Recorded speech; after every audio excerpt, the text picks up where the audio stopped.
प्रभु के नाम की तारीफ महिमा और प्रशंसा करते हैं, क्योंकि हमारा परमेश्वर जीवित परमेश्वर है। वो हमसे प्रेम करने वाला परमेश्वर है, कभी न बदलने वाला, कभी न छोड़ने वाला परमेश्वर है। हम बदल जाएंगे लेकिन वो न कभी। उसके नाम की जय। हम परमेश्वर का हृदय से धन्यवाद देते हैं आज के दिन के लिए कि उसने समय दिया कि हम अपनी माता मंडली के बीच में प्रभु के जीवित कलाम को लेकर आने पाए। मैं तो इस योग नहीं था कि मैं प्रभु की सेवा कर पाता, लेकिन प्रभु ने मुझ जैसे तुच्छ इंसान को आज यहाँ पर लाकर खड़ा किया है। और परमेश्वर के नाम की हम महिमा करते हैं। मेरा नाम रेवरेंड धीरेन्द्र सिंह है। मैं ग्वालियर में independent ministry living faith prayer fellowship के नाम से करता हूँ। और प्रभु ने मुझे बहुत ही ज़्यादा, मुझे और मेरे परिवार को आशीषित किया है। जब हमने उस कलीसिया को शुरू किया, जब हमारे बीच में मात्र 4 परिवार थे, लेकिन आज 3 सालों में प्रभु ने 22 और 23 परिवारों को लाकर रखा है। आज हम लोग 75-80 मेंबर्स की वहाँ पर कलीसिया है और हम लोग हर संडे प्रभु के नाम की महिमा स्तुति करते हैं। तो आइए, इससे पहले कि हम परमेश्वर के जीवित कलाम को सुने, मेरे साथ आप निकाल लें पहला कुरिन्थियों पहला अध्याय 18 और 19 पर। बहन ने पढ़ा, एक बार फिर मैं आपके बीच में पढ़ना चाहूँगा। पहला कुरिन्थियों पहला अध्याय 18 और 19 पर।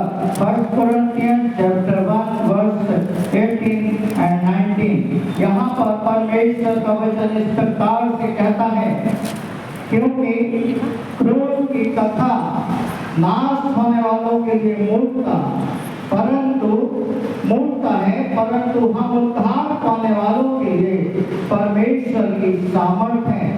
क्योंकि लिखा है, मैं ज्ञानवानों के ज्ञान को नष्ट करूंगा और समझदारों की समझ को तुच्छ कर दूंगा। आइए हम प्रार्थना करें। हमसे प्रेम रखने वाले हमारे जीवित खुदा प्रभु यीशु मसीह में होकर हम आपके चरणों के पास आते हैं। प्रभु जी, हम आपको हृदय से धन्यवाद देते हैं कि आज शाम के वक्त आप हमें ग्वालियर के यहाँ तक संकुशल लेकर आए कि अपने परिवार के बीच में आपके जीवित कलाम को रख सकें। प्रभु जी, बोलने वाले हम नहीं पर आप हो। पवित्र आत्मा आपकी अगुवाई यहाँ पर होने पाए। पवित्र आत्मा जो भी हमारे मुख से वचन निकले वो हर एक के जीवन में एक आशीष का कारण होने पाए। इस पूरी जगह को आपके पवित्र लहू में ढांपते हैं मेरे प्रभु, और प्रार्थना करते हैं कोई भी अंधकार की शक्ति इस जगह को परेशान न करने पाए प्रभु। अनेक बच्चों के साथ हुए, जवानों के साथ हुए, बुजुर्गों के साथ हुए प्रभु, हम सब कुछ आपके हाथों में देते हैं। प्रार्थना प्रभु यीशु के नाम से मांगते, सुने और ग्रहण करें, आमीन। परमेश्वर का धन्यवाद, उसने समय दिया। साथ ही साथ मैं अपने इस BMMS चर्च की कमेटी का भी हृदय से धन्यवाद देना चाहता हूँ कि उन्होंने मुझे मौका दिया कि मैं आप लोगों के बीच में आकर प्रभु के जीवित कलाम को रख सकूँ। मेरे प्रियो, जब इन दिनों में हम लैंड्स में मीटिंगों में सहभागी हैं, प्रतिदिन हम लोग मीटिंगें कर रहे हैं और नई नई बातों को हम लोग सीख रहे हैं। तो आज का जो वचन है वो है क्रूस के ऊपर, क्योंकि हम लोग उसी दिन को स्मरण कर रहे हैं जो प्रभु यीशु मसीह ने उन दुखों को सहा है। कुछ ही दिनों के बाद, ज़्यादा समय नहीं बचा है, कुछ ही दिनों के बाद हम लोग पाम संडे मनाएंगे और उसके बाद गुड फ्राइडे और फिर पुनरुत्थान दिवस मनाएंगे। मेरे प्रियो, अब तक की जो मीटिंगें आप लोगों के बीच में हुई हैं,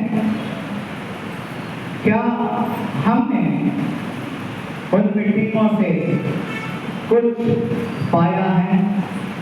बात वो है कि संचालन करने वाला संचालन करता है, प्रचार करने वाला प्रचार करता है, लेकिन जो सुनने वाले हैं उन वचनों के द्वारा क्या कुछ पाया है?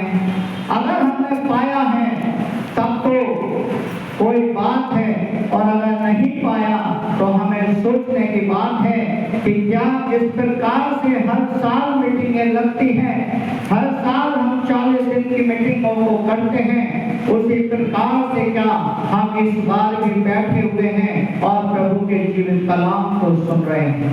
आज का वचन जो हमने पढ़ा, क्रूस की कथा, मेरे प्रियो, क्रूस की कथा हर एक विश्वासियों के लिए, हर एक विश्वासियों के लिए बहुत जरूरी है। यहाँ पर लिखा हुआ है क्रूस की कथा नाश होने वालों के लिए। नाश होने वाले वो हैं जो अविश्वासी लोग हैं।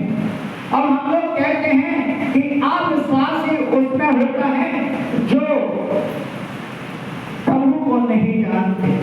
मेरे प्रियो, अविश्वासी वो होते हैं, अविश्वासी उनमें से भी होते हैं कि प्रभु को तो जानते हैं लेकिन प्रभु से दूरियां बनाए हुए हैं। प्रभु सिर्फ संडे तक सीमित हैं, सिर्फ घर तक और संडे तक और त्योहार तक हम लोग सीमित हैं। वो कहलाते हैं अविश्वासी लोग, और उनके लिए क्रूस का संदेश यानी कि सुसमाचार मूर्खता है। उनके लिए वो संदेश मूर्खता है। क्यों मूर्खता है? क्योंकि वो सोचते हैं कि यह मूर्खतापूर्ण, निरर्थक, या कहना चाहिए इसका कोई हमारे जीवन में कोई भी मतलब नहीं निकलता। अविश्वासी लोग क्रूस की कथा को कुछ समझते ही नहीं है। और जो लिखा हुआ है, दूसरा लिखा हुआ है, परंतु हम उद्धार करने वालों के लिए, उद्धार पाने वाले कौन है? उद्धार पाने वाले वो हैं जो विश्वासी हैं, प्रभु के पीछे चलने वाले लोग हैं, और प्रभु के वचन को, प्रभु के जीवन को, प्रभु ने जो हमारे जीवन में सब कुछ सहा है उसको महत्व रखते हैं। वो है उद्धार पाने वाले लोग। मेरे प्रियो, जब हम उस क्रूस के ऊपर स्मरण करते हैं, क्रूस के बारे में हम सोचते हैं, क्रूस की कथा को हम देखते हैं, तो हमें उस बात को भी समझना है। क्रूस, प्रभु यीशु मसीह ने उस क्रूस को सहा। कितना गहरा दुख प्रभु ने हमारे और आपके लिए सहा। क्रूस के बारे में हमें जानना जरूरी है। जब प्रभु यीशु मसीह को क्रूस दिया गया, उससे पहले उसने क्रूस को पकड़ के उस पर चला है, उसको पकड़ के अपने ऊपर लाद कर उसके ऊपर वो चला है। हम लोग आज 5 किलो 10 किलो का वेट उठाकर हम लोग चलने में थोड़ी देर में पसीना आ जाता है, हम थक जाते हैं, रुक रुक कर हम लोग उस काम को करते हैं। लेकिन प्रभु यीशु मसीह ने उस क्रूस को अपने ऊपर रहकर, अपने ऊपर रखकर उसको उसने सहा है। मेरे प्रियो, कुछ बातों को हम आपको बताएंगे। क्रूस का जो वजन था वो 150 किलो का वजन था। 150 किलो का वजन लेकर यीशु मसीह चला है। आप सोचिए, जो हम आपसे कह रहे हैं कि जो हम 10 और 5 किलो का वजन नहीं उठा सकते, यीशु मसीह ने अपने ऊपर 150 किलो का वजन उठाया। और जो क्रूस था उसकी लंबाई जो है, उसकी लंबाई 15 फीट थी और चौड़ाई 8 फीट थी। मेरे प्रियो, और जो कील उसके ऊपर ठोकी गई, कील जो हम लोगों को कांटा लग जाता है, अगर हम लोगों को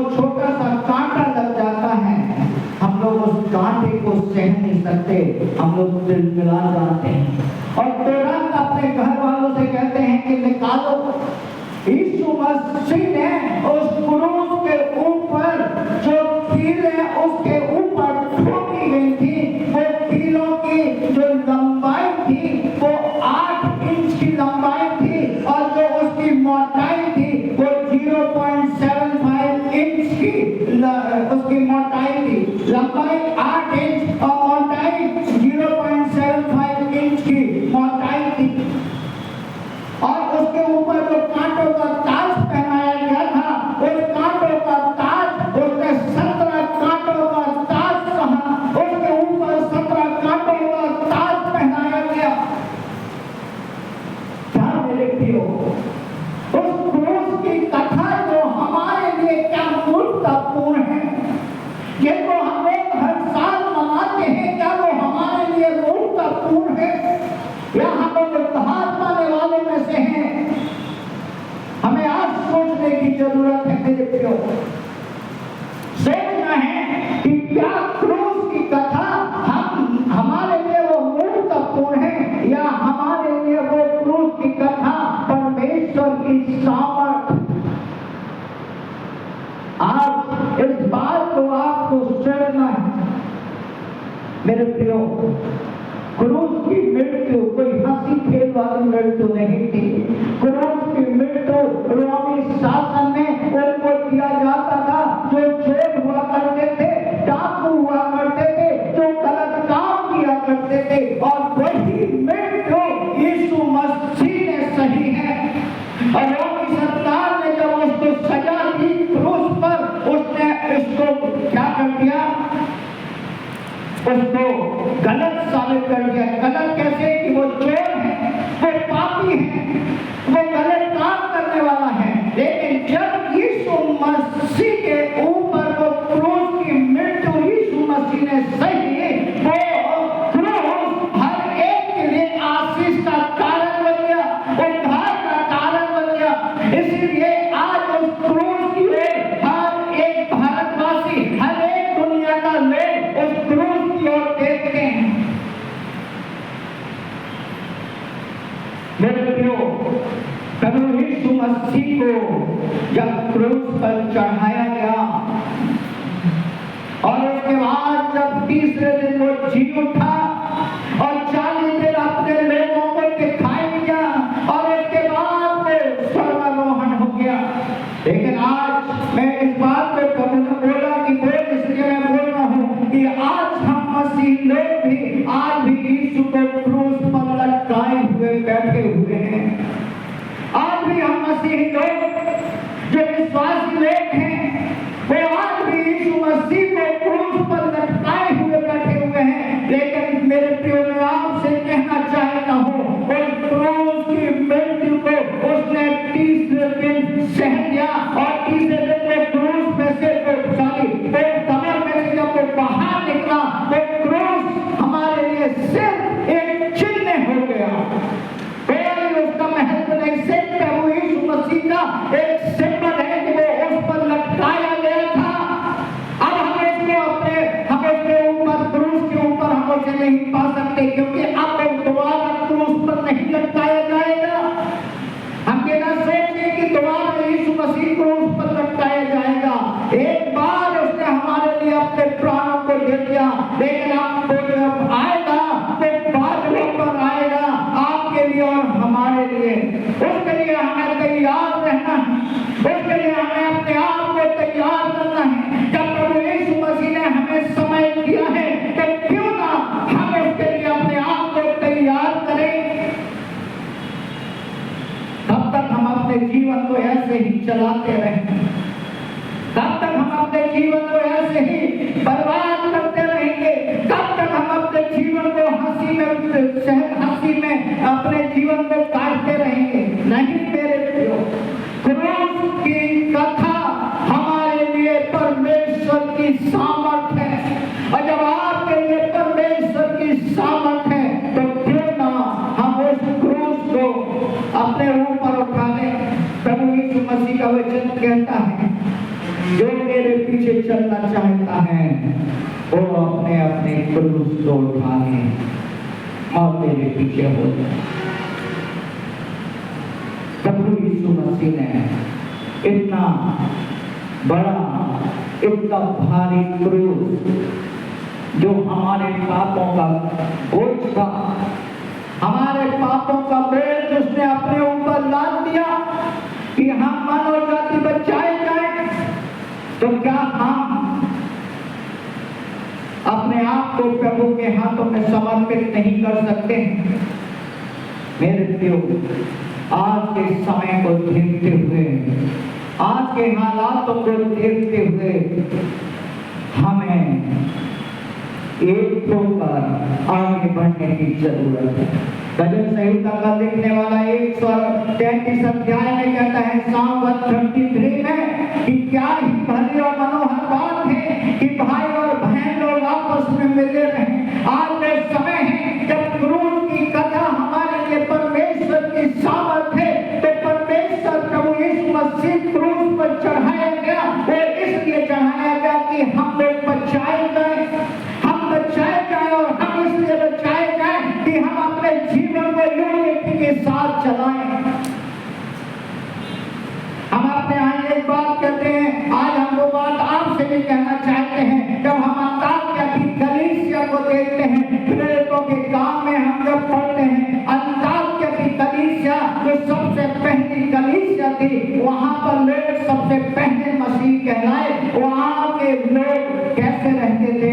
इकट्ठे रहते थे। वहां के लोग सांझे के साथ रहते थे, एक साथ खाते थे, पीते थे, उठते थे, बैठते थे। और सबसे पहली बात, सबसे महत्वपूर्ण बात उनके अंदर थी कि वो सब एक साथ प्रार्थना में लौलीन रहते थे। एक साथ प्रार्थना में लौलीन रहना है, तब कहीं जाकर उस क्रूस की कथा हमारे लिए परमेश्वर की सामर्थ बन पाएगी। आज कुछ बातों को मैं आपके बीच में रखना चाहता हूँ कि क्रूस के द्वारा परमेश्वर हमारे जीवन में क्या प्रकट करता है। परमेश्वर क्रूस के द्वारा हमारे जीवन में क्या प्रकट करता है। 4 बातें हैं जिनको जल्दी से हम आपके बीच में रखना चाहेंगे। अगर कोई मेरे लिए निकाल के पढ़ दे, रोमियो 1:16, रोमियो 1:16 जल्दी से कोई पढ़ लीजिए। रोमन्स 1:16।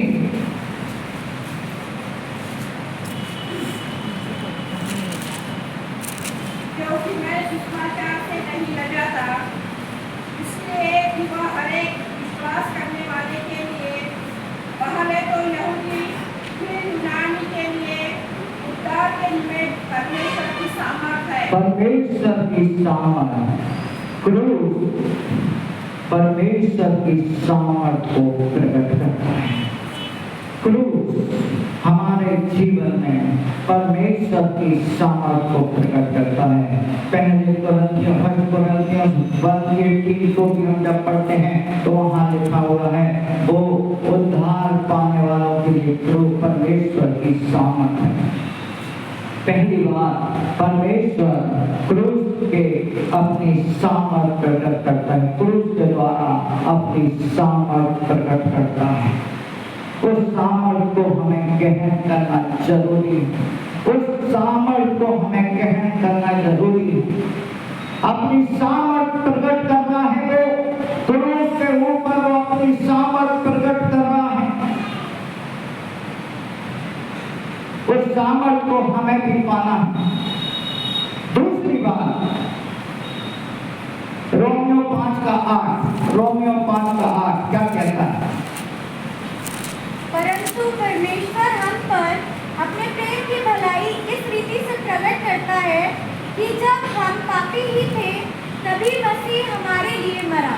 जब हम पापी ही थे, तब वह हमारे लिए मरा। परमेश्वर क्रूस पर अपना प्रेम प्रकट कर रहा है। प्रेम, अपना प्रेम वो प्रकट कर रहा है उस क्रूस पर। जब हम पापी ही थे, जब हम पापी थे, तब वो हमारे लिए मर गया। मेरे प्रियो, जब हम उस दृष्टांत को, इस कहानी को याद करते हैं जो आदम और हवा की कहानी है। पाप को हम याद करते हैं। पाप जब इस दुनिया में आया, पाप दुनिया में फैल गया, परमेश्वर को देखा नहीं गया और परमेश्वर ने अपने पुत्र प्रभु यीशु मसीह को, जो स्वयं परमेश्वर था, इस संसार में मनुष्य का रूप लेकर, मनुष्य की देह धारण लेकर इस संसार में आ गया, अपने प्रेम को प्रकट किया। परमेश्वर ने अपना प्रेम इस रीति से प्रकट किया कि जब हम पापी ही थे तब वो हमारे लिए मर गया। हमारे पापों के लिए प्रभु यीशु मसीह मरा है। क्या आपने इस चीज को सोचा है? क्या इस बात को आपने अपने जीवन में अंगीकार किया है? क्या आपने इस चीज की घोषणा करी है कि हाँ प्रभु आप मेरे लिए मर गए? और जब वो हमारे लिए मरा तो क्यों ना हम उस प्रेम को जो उसने हमारे लिए किया है, उस प्रेम को हम फैलाएं। उस प्रेम को हमें फैलाना है, क्योंकि वो प्रेम उसने हमारे लिए दिया है। वो मौत हमारे लिए सही है। उस मौत को जो उसने हमारे लिए सही, वो इसलिए सही कि हम बचाए जाएं। और बाइबल इस बात को बताती है कि जिसको आपने देखा है उससे आप प्रेम नहीं करते, तो जिसको आपने देखा नहीं अर्थात प्रभु यीशु मसीह को जिससे क्या प्रेम करोगे? मेरे प्रिय, सोचने वाली बात है, समझने वाली बात है कि क्या वो प्रेम हमारे अंदर है जो प्रभु यीशु मसीह ने क्रूस के ऊपर हम पापियों के लिए सहा है। प्रभु का वचन कहता है, जैसा मैंने तुमसे प्रेम किया वैसा ही तुम भी एक दूसरे से प्रेम करो। जैसा मैंने प्रेम किया वैसा ही तुम भी एक दूसरे से प्रेम करो। मेरे प्रियो, दूसरी बात, क्रूस पर परमेश्वर प्रभु यीशु मसीह अपना प्रेम प्रकट कर रहा है।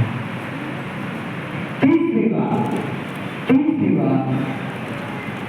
यशायाह नबी की किताब 53 अध्याय और 4 पद। यशायाह 53:4। निश्चय उसने हमारे रोगों को सह लिया और हमारे दुखों को उठा लिया, तो भी हमने उसे परमेश्वर का मारा कुटा और दुर्दशा में पड़ा हुआ समझा। उसने हमारे दुखों को क्रूस पर मिटा दिया। उसने हमारे दुखों को क्रूस पर से मिटा दिया। जो दुख हमारे थे उसने सह लिया। जो दुख हमारे थे वो उसने सह लिए, क्योंकि उसने हमारे दुखों को क्या कर दिया? मिटा दिया। फिर से पढ़िएगा एक बार इस पद को। निश्चय उसने हमारे रोगों को सह लिया, उसने हमारे रोगों को सह लिया और हमारे ही दुखों को उठा लिया। हमारे दुखों को उठा लिया, तो भी हमने उसे परमेश्वर का मारा कुटा और दुर्दशा में पड़ा हुआ समझा। फिर भी हमने उसे दुर्दशा में हुआ समझा, पड़ा हुआ समझा। मेरे प्रिय, सामरियाती की कहानी याद होगी आप सबको। हम सब पढ़ते हैं बाइबल, हम लोग सब बाइबल को हम लोग अच्छी तरीके से पढ़ते हैं। पहला व्यक्ति जो उस सामरियाती के लिए हम पढ़ते हैं, जो घायल व्यक्ति था, पड़ा हुआ था, उसको बचाने वाला कोई नहीं था। जब वहां पर सबसे पहला व्यक्ति जो आता है वो लेवी आता है और लेवी देखता है और उस घायल व्यक्ति को देखकर निकल जाता है। दूसरा व्यक्ति जो आता है वो याजक आता है, हम जैसा पास्टर आता है, उस बीमारी को, उस घायल को देखता है, पड़ा हुआ देखता है और चला जाता है। तीसरा व्यक्ति वो आता है, सामरियाती आता है और बाइबल हमें बताती है कि सामरियों के बारे में बाइबल में क्या लिखा हुआ है। सामरियों को कोई पूछा नहीं करता था, सामरियों की वैल्यू नहीं थी। जब सामरी स्त्री के बाद यीशु मसीह आते हैं और यीशु मसीह कहते हैं कि मुझसे पानी पिएगा तो यहूदी है और मेरे से पानी पिया है। सामरियों की कोई स्थिति थी कि उनकी कोई वैल्यू नहीं थी, लेकिन उस घायल व्यक्ति को चंगा, उस घायल व्यक्ति की मदद करने वाला कौन था? वो सामरी यात्री था। यहाँ पर हम देख रहे हैं, लिखा हुआ है कि हम जैसे लोगों ने उसको दुर्दशा में पड़ा हुआ समझा, जबकि उसने हमारे रोगों को सह लिया। उसने हमारे रोगों को सह लिया। मेरे प्रियो, आपके कौन कौन से रोग हैं आप जानते हैं, आपकी कौन कौन सी बीमारियां हैं, उसने आपकी बीमारियों को सह लिया। इसीलिए तो हम कहते हैं कि प्रभु आपने हमारे रोगों को क्रूस पर सह लिया, आपने हमारे लिए पेड़ों की मार सही, आपके पेड़ खाने से हम चंगे हो गए हैं। मेरे प्रियो, सोचने वाली बात है, सोचने वाली बात है कि उसे कहना चाहिए कि दुखों को, उसने हमारे दुखों को सहा, लेकिन फिर भी हमने उसे दुर्दशा में पड़ा हुआ समझा। मेरे प्रियो, हमें सोचने पर, हम अपने जीवन में सोचने पर मजबूर हो जाते हैं। कभी आप ठंडे दिमाग से सोचिएगा, अकेले में बैठकर सोचिएगा कि क्या हमारे पाप, आज हमारे पापों के लिए प्रभु यीशु मसीह संसार में आया। मेरे प्रियो, ध्यान दीजिएगा, प्रभु यीशु मसीह हमारे पापों के लिए, जब हम पापी थे तब वो संसार में आ गया, और जब हम पापी थे तब वो संसार में आया। हमारे पापों को उसने सहा, जैसे हमने और आपने दुख सहे हैं वैसे उसने दुख सहे। 3.5 साल उसने सेवा की, 3 साल वो अपने माता पिता के अंडर में रह के काम करता रहा, अपने माता पिता का आज्ञा पालन करता रहा।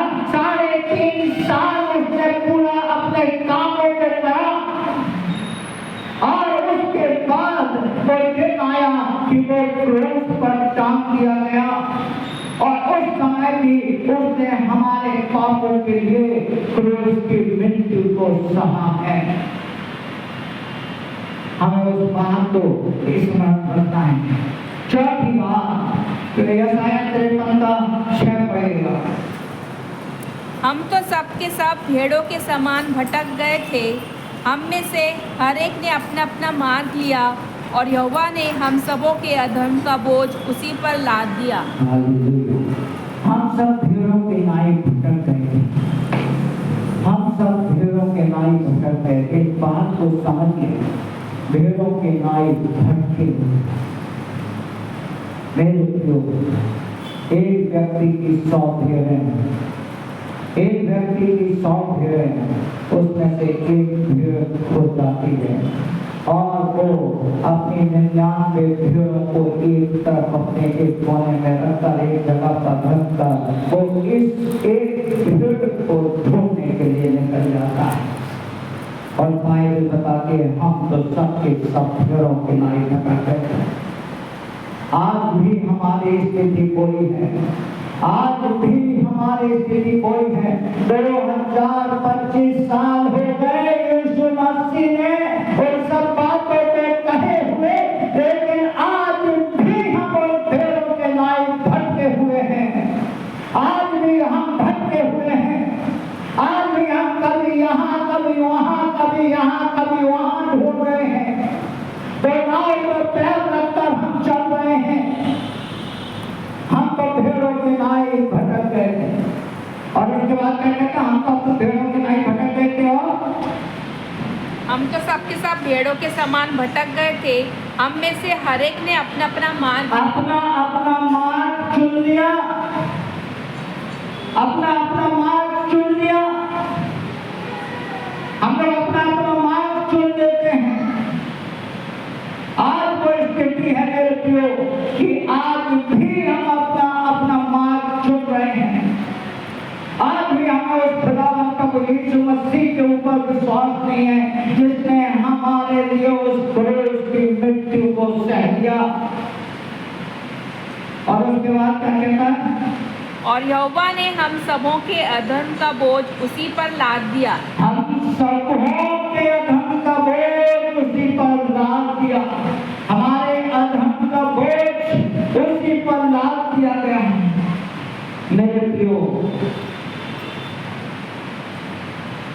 हमें समझने की जरूरत है। हमें समझने की जरूरत है उसकी मृत्यु को, उसके क्रूस पर चढ़ाए जाने की महत्वता को हमें जीवन में समझने की जरूरत है कि क्या आज क्रूस हमारे लिए क्या मूर्खता है? क्या यीशु मसीह क्रूस पर चढ़ाया गया, क्या वो हम सब के लिए मूर्खता है या हम सब के लिए परमेश्वर की सामर्थ्य? आज इस बात को हमें सोचना है, समझना है। मेरे प्रियो, प्रभु का वचन कहता है, अगर कोई मेरे पीछे चलना चाहे तो अपने आप का इनकार करे, अपने आप का इनकार करे और मेरे पीछे हो जाए। मेरे प्रियो, आज इसी बात को मैं आप लोगों के बीच में रखना चाहता हूँ कि अगर आप अपने जीवन को प्रभु के हाथों में लेना चाहते हैं तो अपने आप का इनकार करें। प्रभु कहता है इससे कि तू मेरे पीछे हो ले।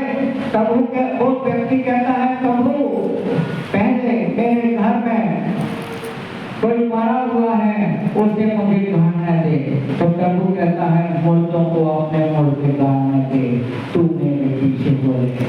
मेरे प्रियो, मैं भी आपसे इस चीज को कहना चाहता हूँ कि आज हमें प्रभु ने मौका दिया है, उस क्रूस की महत्वता को हमें जीवन में समझने की जरूरत है।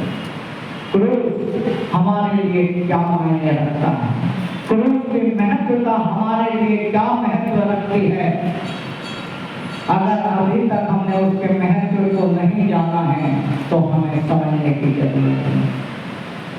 प्रभु आप सबको बहुत आशीष दे। प्रभु का अनुग्रह, प्रभु के आशीष आपके ऊपर, आपके परिवार के ऊपर बने रहने पाए। आइए हम प्रार्थना में जाएं, छोटी सी हम प्रार्थना करेंगे। प्रभु जी, हम आपके पास आते हैं, हम आपका धन्यवाद करते हैं सुंदर समय के लिए जो आपने हमें दिया है। और पिता परमेश्वर प्रभु यीशु मसीह, हम आपके पास आते हैं और प्रार्थना करते हैं जिस प्रकार से वचन बताता है कि क्रूस की कथा हमारे लिए क्या मायने रखती है। और प्रभु मैं आपसे प्रार्थना करता हूँ प्रभु जी, आज का वचन जो बोला गया वो हम सब के लिए आशीष का कारण बनने पाएंगे। प्रभु जी, ओ पिता परमेश्वर 30 गुना 60 गुना नहीं प्रभु 100 गुना फलवंत होने पाएंगे। अगर कोई दुख में, तकलीफ में, बीमारी में, परेशानी में, समस्याओं में, प्रभु यीशु मसीह हम आपसे प्रार्थना करते हैं जैसे भी उनकी तकलीफें हैं प्रभु जी, आप अपना छिड़ा हुआ हाथ बढ़ा दे मेरे राजा और छू और चंगाई दे मेरे पिता। इस कलीसिया को फलवंत कर बढ़ा मेरे राजा। पास्टर को, कमेटी को, कलीसिया के प्रत्येक सदस्यों को हम आपके हाथों में देते हैं मेरे प्रभु जी। हॉस्पिटल को आपके हाथों में देते हैं मेरे प्रभु जी। ओ पिता परमेश्वर, आपके समय को देखते हुए पिता परमेश्वर वचन बताता है कि अवसर को बहुमूल्य समझौतों के दिन हो रहे हैं। प्रभु जब आपसे प्रार्थना करते हैं इन दिनों में पिता परमेश्वर, हम आपकी निकटता में बढ़ते जाए और बढ़ते जाए। प्रभु एक होकर कर वो आपके डर और भय में होकर चलने पाएंगे।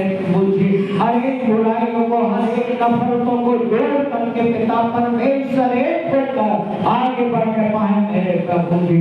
ओ मेरे पिता, थैंक यू जीसस, धन्यवाद देते हैं प्रभु जी वचन के लिए, धन्यवाद देते हैं प्रभु। आपके दास ने, आपके लोगों ने, कमेटी ने पिता मुझे मौका दिया है मेरे प्रभु। प्रभु जी, कलीसिया को और भी फलवंत कर, और भी फलवंत कर, और भी फलवंत कर प्रभु जी। पवित्रता के साथ हर एक जन अपने जीवन को व्यतीत कर सके मेरे राजा। हमारी आपसे प्रार्थना है, प्रार्थना कर यीशु के नाम से मांगते हैं, आमीन। धन्यवाद हो प्रभु का।